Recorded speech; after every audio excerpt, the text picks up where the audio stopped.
broadcasting Detroit's Cass Corridor. It's the Metro. On WDET, I'm Tia Graham. In this hour, we're headed to the big stage. WDET's What's So Funny About Detroit comedy show is happening, and we're joined by the headliner of the event, which is tomorrow evening. And later on, the Detroit Youth Choir will perform The Color Purple. We'll learn why they chose this particular story to tell and how the teens prepared for the moment.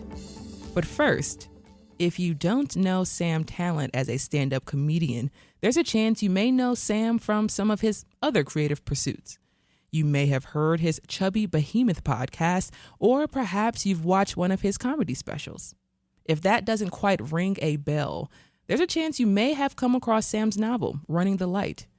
And if none of that sounds familiar, you're in for a treat because he joins me now in studio to let us know what he's been up to. Sam, welcome back to the Metro. I am so happy to be back. Yes. Thank you for having me. I love the camera setup has just gotten bigger and better in here. You know, we're actually going to pass a hat tomorrow at the show to get a camera, so we don't have to use Corey's cell phone, which is his private cell phone.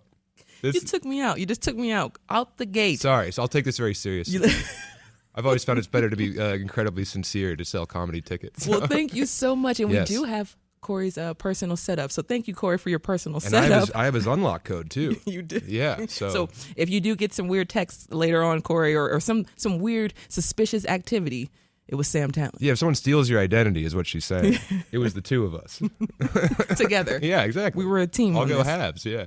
So Sam, you've been performing across the country since May. Sure. How's your tour been going? Oh, I mean, since May of 2006, I've been performing. So it's been a very good tour. It's about 20 years now. I'm tired, and I have a nice garden at my home on the east side, and I hate leaving it. So the road is very it doesn't dangle the carrots like it used to anymore. Yeah. And a little personal tidbit, but I remember before we spoke, you were living in Dearborn, so you moved. No, so my wife's from Dearborn. Oh, okay. So like my understanding of the city of Detroit starts on the west side, because that's where I was for like the first 15 years of our marriage, and then we moved to the east side 2 years ago when we moved here from Colorado. Yeah. And I love Dearborn. I just like having the city between me and the in-laws, just in case. I just like a little space. Pretty far. I don't want to pop in. I don't want a 9 a.m. pop in like, hey, we're going on a bike ride to the pool. It's like, I'm waking up in 2 hours. So why don't you guys come back at noon and I'll have coffee? That's my thing. And the east side truly is a nice little gap. Dude, I'm right off Jefferson, and I love it over there. Mm-hmm. I love Detroit. Like, I love Detroit a bloom. I love coriander. Like, I'm just so obsessed with the city right now. It's crazy. I love to hear that so much. Yeah. I grew up here, born and raised here. So to hear folks coming into the city, planting their roots here, and then just falling in love with the community is amazing. It's so great. And like, I travel for work. I've been to every American city like 10 times. I've been in every part of that city. I've been to all three cool parts of Kansas City, of Tulsa, of Portland, Maine. Detroit's a real place. And it doesn't look all new. It doesn't look like an Apple store. It's not a mall downtown. Like, it's a real thriving like throwback to when America like had its own like, unique zones. And I just love living here. I'm obsessed. I ride my bicycle everywhere. Dude, I pulled up to Detroit a bloom just like I was riding my bike. And it's this big, like, beautiful garden that this like these people bought lots and they put it in on the east side over there. And I was just riding by and I was like, this is beautiful. I get off my bike. I walk in. I'm like, hey, man, this is great. He's like, yeah, it's a lot of work. A lot of work. Just me and my wife and a couple people who swing by. And I was like, well, yeah, you got some weeds over by the roses. And he's like, grab some gloves. So I put on some gloves. I'm just over there for an hour and a half, like pulling thorns. It started raining really bad. And the guy comes over. I'm a stranger who pulled up off a bike and was like, let me pull weeds. He comes over. He's like, it's raining. You can go home. I was like, I've been wet before, brother. And then he was like scared. He's like, okay, all right. I'm going to back off. This guy has squatters' rights. Yeah. So it's that kind of stuff that doesn't happen in Denver where I'm from. Like, I just really, really love it here. I love that you had that Detroit hustles harder type of moment where you just walked in and you said, you know what? I'm going to help out. I love these roses. What would make it better? If there weren't a bunch of thorns. So let me pull the thorns. Yes, in the rain. Yeah, and then ride off on my bike. And then, like, I thought I was a ghost.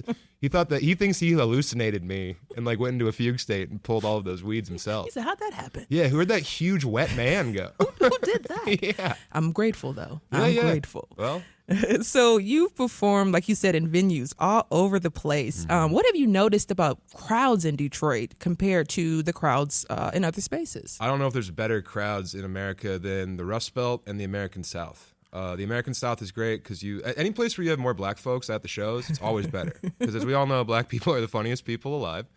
That is my big racist statement of the day. All right. So like when you have white people interacting with people who aren't white, there's like just a better sense of humor. So in cities where you like, Milwaukee, Chicago, Cleveland, like these are some of my favorite places to do comedy. And Detroit fits right in there. Also, it's like hardworking. No one's really mad. Like they've been through enough like real strife and struggle and pain that they're like, all right, we can laugh at jokes, And like they have black neighbors. So if you make a joke about like, people who aren't like them, they're not like, oh, You can't say that. oh, our white guilt won't allow us to be laugh right now because we have to be performative in our pain. It's like, well, okay, if you hung out with black people, you would understand that this is a joke that's good for everyone, Exactly. So I really love Detroit's crowds. They drink, but they're still Midwestern nice. So they'll get like wasted. And then the merch line, they're like one eye open, like, oh my God, you were so funny. But they're not in the crowd screaming and like making a scene because they still have that like kind of Midwestern thing to them. One of my favorite things about comedy here in the city is just to hear that auntie in the back and you just hear that ha ha. Dude, the last one I did at Old Miami, T-Barb went up before me. You know T-Barb. Oh, of the course. legend. Oh my gosh. It Only in Detroit. I mean, T-Barb should be on the $5 bill. T-Barb is one of the funniest people alive. He's hilarious. And I'm standing there and I'm like, there's a lot of old white people here. I can't wait to see them watch T-Barb. She had him doing the worm in the aisles. It was insane. People were like ripping their wigs off and throwing them in the water. And I'm like, oh, good. I have to go up after T-Barb reinvented comedy forever. And then she's selling like her vegan, like horny cookbook. Yeah. She's the absolute best. She is amazing. Yeah. And unfortunately, we lost her to L.A. Good. She's Go. Become famous, T-Barb. You're so funny. She is taking over. She's been doing short films, small films. She's been doing some comedy shows as well. And I've just been watching her and her career progress, in L.A. And it's really nice to see. I hope that she does find it big, make it big so that way she can bring some of that love back home, which she comes back home often. It's great to see her. Just to pay her bookie, Just, she has to make sure. She got to make sure she stays on top of things. That's right. She has a couple toes down in the city. Always.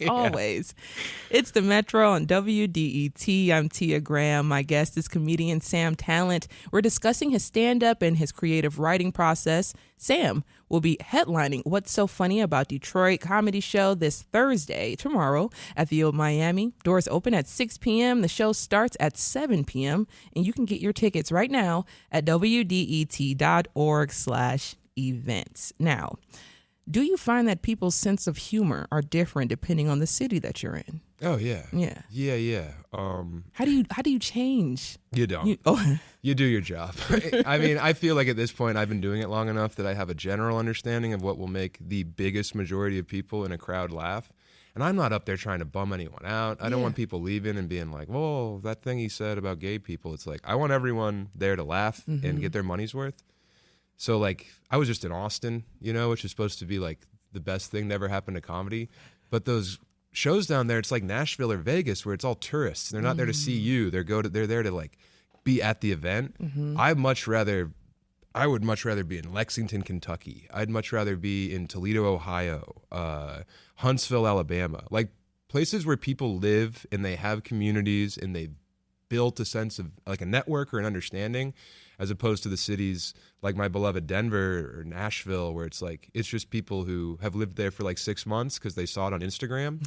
And now they're wearing like the tightest pants you've ever seen to a 7 p.m. Friday show. And it's like, who's here to laugh? It's like, well, I can't laugh because this athleisure is cutting me in half. Like my labia is very evident right now, so I can't really laugh. Nope. No, I can't move. I can't move. I can't breathe. Right. But if you go to Old Miami and it's everyone sitting in lawn chairs they brought, It's awesome. Or it's so much better. blankets. Yeah. I love seeing it too. Yeah. It's just like you said, the audience is so diverse. When you see everyone laughing at the different comedians that are there, it's one of those feelings where you know there is a community that has been nurtured here in the city of Detroit, especially with the comedy show here, run by Ryan Patrick Hooper on WDET. So the worst crowds, rich white people. That's the worst crowds. Second worst crowds, people who don't speak English. That's the second worst crowd. I'll take them over rich white people, though. Wow. I'd rather entertain a bunch of people by slapping my belly and like making noises than I would like try and meet people in the middle who work at Palantir, which is, maybe 2 weekends a year. There's a lot of people who are at the shows who it's just, I'll take any small city where people work hard over these like fake places that are just eye stores. Yeah, and Detroit's doing this thing right now where it's really trying to hold on to that charm. So authentic. I don't know if there's a more authentic American place right now. And like, I'm a homer now because I live here and like I love my wife and I love the city. But like, I travel, man. And when I come home, I'm like, you see people in Detroit getting along. And it's just really, I'm trying not to swear. It really fires me up, I do, because a lot of times, once again, there's this narrative of the city and it being divided or it being this way or that way. And it's just like when you live here and you're in the neighborhoods and you're just in the community, you know that is just not true. I think my outsider understanding is that everyone who still lives in the city is like really proud that they made it through. And they're really stoked that anyone else stayed too. So there's none of this like black, white, like, obviously rich poor is the ultimate evil, but like it's more of just this, hey, we're all in Detroit and like we didn't flee, and all this bad press about it being the most dangerous place. We were here. We know that wasn't the truth. There's bad neighborhoods everywhere. I mean, I'm a broken record. This is boring for anyone from here, but like I'm so glad to be here.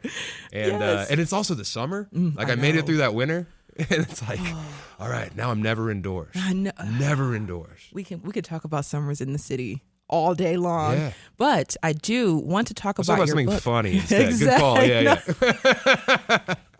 Exactly. Let's go ahead and switch gears here, because I do want to get to your book. But before we get to your book, I know it's not necessarily a funny or a sexy topic, but you were just talking about it briefly, just about approaching a crowd and staying yourself and staying authentic to yourself, no matter what that crowd is.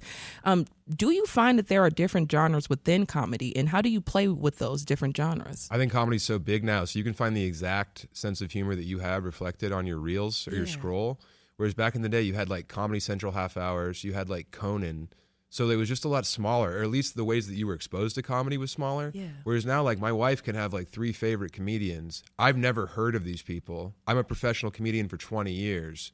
And I find that more and more where people will be like, have you heard of this person? And I'm like, no. And they're like, oh, they have like 500,000 followers. And I'm like, well, the world has turned and left me here. I'm a stranger in a strange land. I'm very happy for them. How long have they been doing comedy? Oh, 6 months? Fantastic. Good for them. I'm sure they're hilarious. So I don't try and switch it up too much because I do think that like if people are coming to a show, you can trick them into loving you. Like they're there. They bought the ticket. They put their phone away. They're in the room for 90 minutes. You can get them if you're good at your job, and I'll take that challenge on every time. But I think comedy is in the best place it's ever been and the worst place it's ever been. And also, I don't really know much because I just like go do my shows and then garden, So I couldn't be a worse person to talk to about modern comedy. Oh no, I think you're probably the perfect person to talk about it. Well, for all like the comedy that like is divisive and like scares people or is like too edgy or like doesn't have as much sensitivity or empathy, I love that comedy. Yeah. I also love weirdo comedy, and I love comedy from people who don't look like me. And it's just like, I think if you want to be into comedy, it's so easy right now, and you should just do a little bit of work and find your people who you like. Now let's get to the book. Please, yeah. Your new book, Brut. Brut, yeah. I was doing like a little the cologne. bit. Yeah, I literally was like, is this a play off the cologne? Well, I don't know. Buy the book, find out. Maybe it's 386 pages about different odors that old men smell like. It's great. I got to get to my question. Sorry. So your newest book, Brut. Give us a little details. Give the audience a little bit about it. I know that I saw a weapon on the cover. Yeah. So it's about a hitman, a contract killer in Paris doing one last job. But it's ultimately a love story about 2 Marines who like fall in love in the Marines, and then they can't navigate like their toxic masculinity about like loving a man, and it leads them to some big repercussions. And yeah, it's like, so it's a violent, sexy thriller. Random House published it. I put out my first book myself. Self-published it. Did really well. Random House was like, we want to put that one out and your next one. Wow. And I was like, okay, my next one's going to be about like this. Like, it's like if I never left my small town and like I'm living in a car because I was heartbroken. And they were like, what else do you have? And I was like, Hitman in Paris doing one last job. And they're like, print it. So it's like my big foray into popular pulp fiction. Yeah. But it's literary, and there's a lot of like nutrition hidden in the cheese, and it's beautiful and it's lyrical, and there's also a lot of people getting pummeled to death, and there might be a hatchet involved. So yeah, I tried to write like the big like boy beach read, Yeah. and it's fun to like have the people who come to my shows and like have them, oh, it's a Hitman, and then they're like reading a book about like two gay men desperately in love. So I like that. I like pulling that little switch on the young men in their like white hats and polo shirts. Yes. Yeah. And when you're in that space and you're writing and you're looking for descriptive ways to tell this story, how different is that brain from your comedian brain, your comedy? So much better. It's such a healthier brain. It's so much better, yeah. I love the daily process of solving the problem, sentence to sentence, paragraph to paragraph, page to page. I was never educated in writing, but like I can go stone by stone, brick by brick, and like build these beautiful walls over time. And I just love it. I love getting lost in the page. I love losing time. Like I had to go to Paris last year. I got to write the book for like a month. Nice. But I was like, I'm going to be in Paris for a month. No, I was writing for 10 hours a day. Yep. Because I was like, that's the job. Mm-hmm. I love it. I love writing. I love books. I love that people are reading books, literature. Like it's just such a great time to be a reader. It is a good time to be a reader. And do you ever see yourself adapting some of these skills to writing for television or writing for a film, feature film? I think next year, like I need to chill. I've been on the road like 45 weekends a year since I was 18. Wow. Like I haven't slept in my own bed more than I've slept on the road since I was like 18. Oh. So like I need to find a little homeostasis. And I love my wife and my family, so I'm not like running away from everything. So yeah, like I do want to transition to writing more. I want to adapt this into a screenplay. I have a couple pilots that like I've written, and I just really think it would be exciting. I like books, but it is kind of cool to be like, well, who, like maybe Robert Pattinson could be the guy in the movie, and then your agents and managers are like, Pattinson has it, Brad Pitt has it, Michael Shannon has it, and you're just like in your garden, like, I'm a big star, I'm gonna drive a big car, and then nothing ever happens. That's the big thing about like showbiz. Is you just get your hopes up and then just popped over and over. It can easily be just done. Done. Incredibly easy. Yeah.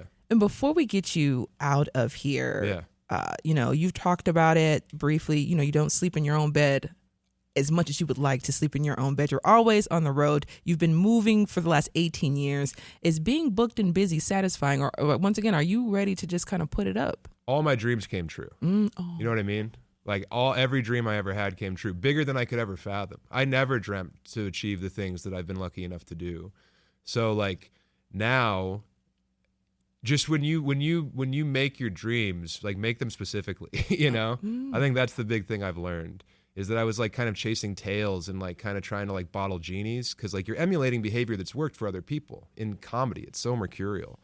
So yeah, like I have no complaints, but now I just need to kind of like, cut off the excess and really find like the marrow in the bone. And it turns out that it doesn't come from the big like accolades or like, doing, like I opened for Gillis at the Little Caesars Arena, and like that was very cool. But then you walk around with Shane the next day in Grand Rapids and he can't get a cup of coffee. Like he can't walk to get a cup of coffee. So it's like, is that what I was aspiring to? Yeah. Did I want this like, life where you can't then live? Like, I'm so happy for him. I'm so happy for all my friends. But like, I've been lucky enough to be next to people who have true success, true fame. And I don't want that at all, And I think that that's like a good little thing I've learned recently. It's not going to fix you.